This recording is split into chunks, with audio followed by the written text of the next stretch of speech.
Hi there, this is a review for my fourth handmade corset. Here is the front, the side, the back, and the other side.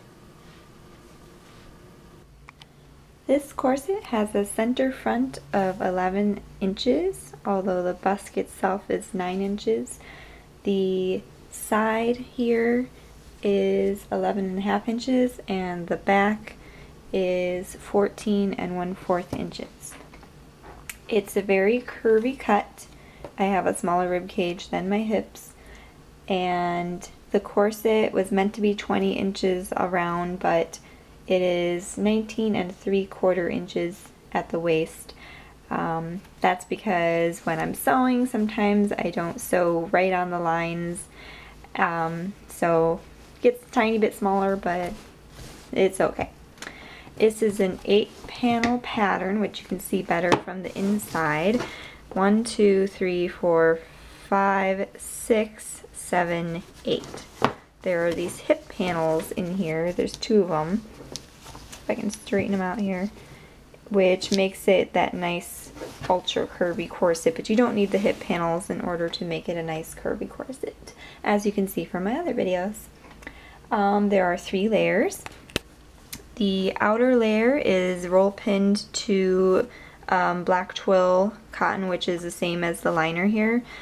So those two were like flat lined together, and then I did the inside with the black twill cotton, but it's a floating liner this time, so you can't see any of the boning channels. It's just stitched completely separately from this one. And the bust, I said it was 9 inches long. It is 1/2 inch wide and is very sturdy, so it doesn't need a supporting bone next to it. And I got this from a different company on Etsy, and I really like it because I bought 2 from them and they're both very sturdy, and it is a 5-pin bust.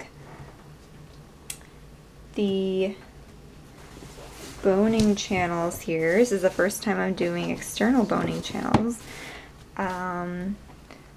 There are 5 external boning channels on each side, 1, 2, 3, 4, 5, and they are made with pre-made black cotton bone casing, which I bought from a website where I got my other corset materials. And there's also 2 external or internal boning channels on each side. There's one right here, so you can see that stitch line. It was stitched into the seam allowances, and then there's one hiding back here because I want to squeeze more bones into this corset, but I didn't want to end up covering up this beautiful fabric because the panels are so close together. But I couldn't do any more internal boning channels because the seam allowances on the inside, on the other panels here, were separated, so I wouldn't be able to slide a bone through unless I put a bone casing channel on the inside, but I didn't have enough of that either. So there are a total of 18 bones in the whole corset. There are 14 total spiral steel, and then there are the 4 flats on the back around the grommets. The waist tape I sewed onto the seam allowances first of the flat lined panels, the outside panels, and then when I sewed on the bone casing, the seam or the waist tape was secured. So it's not attached at all to the floating liner, which makes it look very pretty, and it's still very strong. The grommets are silver, and there are 13 on each side, which makes 26 total. There's only a few splits in them, so that's okay. The laces are the same as my other corsets. It's 8 yards, stretchy black flat nylon. And the bias tape I made myself again with better success, I think, than last time. There's still some flaws. On the back, it matches up on the top and the bottom right here. But on the front, if you might have noticed when I was wearing the corset, it doesn't match up on the bottom part. It matches on the top. And when I get down here, it's like a 1/4 to a 1/2 an inch difference. So I am going to redo that because it is driving me nuts. And I want it to look perfect, especially in the front where everyone could see it. So, the bias tape was made from the same material as the lining.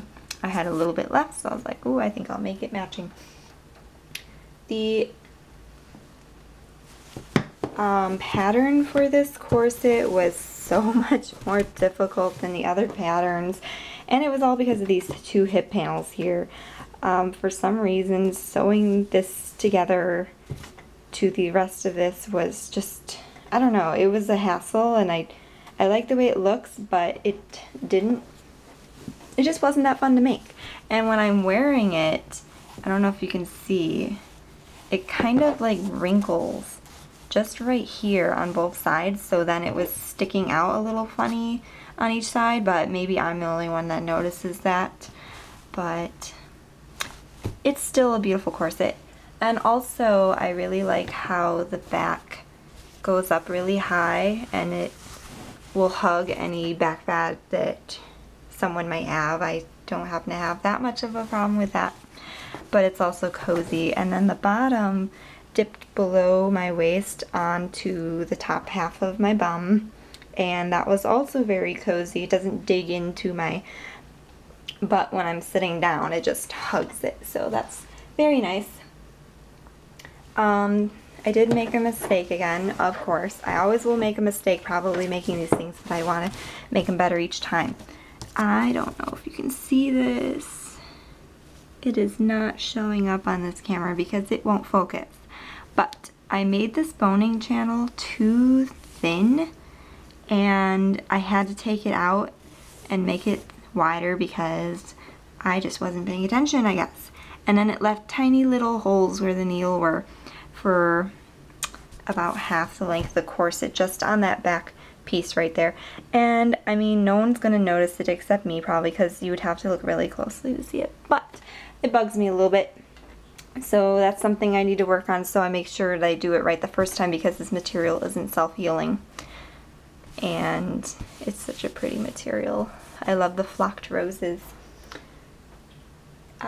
I wish I could have fit more bones in. I think I already mentioned that, but it's still is pretty supported. It's very comfy. It's a little bit tight on the rib cage. I probably didn't do the mock-up completely perfectly, but that's fine. And I think that is it. If you have any questions or comments, you can write them under the video and I can get back to you. Thanks for watching.